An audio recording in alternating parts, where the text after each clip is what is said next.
A Bug's Life was a success, it didn't quite bring in the numbers that Toy Story did. And even the critical reaction to it seemed to be kind of mixed. So, Pixar went back to the drawing board with Toy Story 2.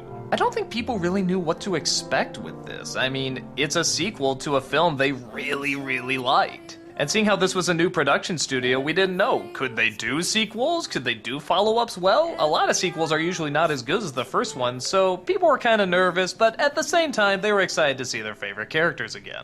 And, from my standpoint, Toy Story 2 was not only as good as the original, I think it's even better. Okay, what's the story? Woody and Buzz are back again, but this time Woody is in a bit of a predicament. A garage sale is going on, and sadly one of the older toys is being sold off. Woody goes in to save him, but inevitably gets stolen by a nasty toy store owner. Because we figure out that Woody is actually a very rare toy. In fact, he used to actually be part of a TV show. That's right, Woody's a collector's item. And he's not the only one. He also comes across a cowgirl named Jessie, a horse named Bullseye, and a miner named the Prospector. The race is on for the rest of Woody's friends to go out and save him, but it seems like Woody may have second thoughts about returning back home. Because he knows that eventually he has to face the inevitable, that Andy will grow up and someday forget about him. He has another choice where he can be taken to a museum where he can be enjoyed by children forever.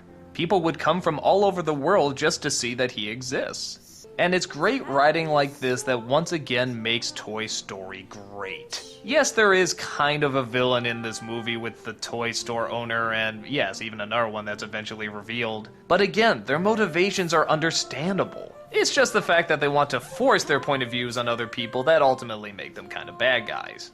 But the dilemma that Woody has to go through is actually a good dilemma. In fact, you're kind of siding with him going to the museum. Heck, some of these toys even have backstories. Jessie's backstory is one of the emotional highlights of the entire film. But to balance it out, she's not just a sad stick in the mud, she's a very fun, active character as well. In fact, all the new characters are. We have a Mrs. Potato Head, the evil Emperor Zurg, another Buzz Lightyear that goes through the exact same motions as the first one. And look, even Barbie makes an appearance in this. How cool is that the marketing team that brought us Barbie, something so controlled and so protective of their identity, actually allowed them to kind of make fun of their brand? As I said before, I'm not a huge Randy Newman fan, but you know what? The song in here is a good song. Probably one of his best, in fact. I'll admit, it's very well done. The CG on the people has gotten better too. I mean, true, they don't look like actual people, but the textures are better, and yeah, even a lot of the facial expressions seem to work pretty well. The dramatic moments are very strong. They're never out of place, they're very emotionally satisfying, and you relate with every single aspect of it. You relate with dealing with the inevitable. What will ultimately happen in the end? What should you do? What's the better thing for yourself and for others? What's the selfish thing? What's the unselfish thing? All this stuff plays in, and it's very smart and very well done.